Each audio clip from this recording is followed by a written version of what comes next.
लाडक्या बहिणीचे नवी मुंबईमध्ये हाल.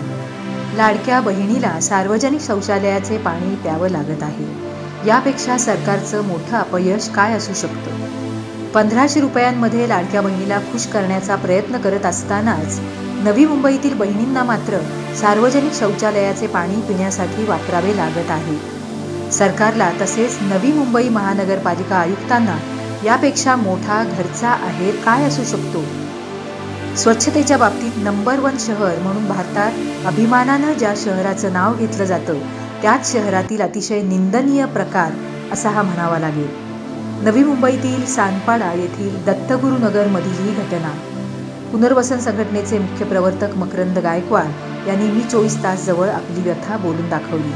दत्तनगरमधील महिलांची व्यथा शासनाने समजून घेऊन लवकरात लवकर त्यांचा प्रश्न निकालात न काढल्यास पुनर्वसन संघटनेकडून 15 ऑगस्टला आंदोलन करण्यात येत असल्याचे सांगितले जात आहे. महाराष्ट्र प्रगतशील राज्य असून बेघर महिलांना सार्वजनिक संडासाच्या नळाचे पाणी प्यावे लागत आहे. सरकारचं पूर्ण दुर्लक्ष असून संबंधित अधिकाऱ्यांनी हात झटकले आहेत.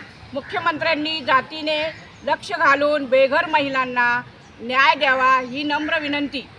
बेघर महिलांना सार्वजनिक संडासाचं नळाचं पाणी प्यावं लागतंय, तरी सरकारने दुर्लक्ष केलेलं आहे.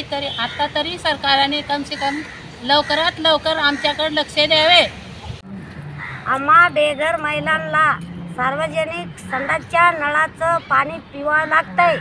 सरकारनं दुर्लक्ष केले आहे. यांच्यासाठी जरा काळजी घ्यावा सरकार. तर मित्रांनो, जर तुम्हाला आमचा व्हिडिओ आवडला असेल तर आमचं चॅनल सबस्क्राईब करा, लाईक करा, शेअर करा आणि बाजूला असलेला बेल आयकॉनवरती प्रेस करा, जेणेकरून तुम्हाला आमच्या चॅनल्सच्या सगळ्या अपडेट्स प्राप्त होतील.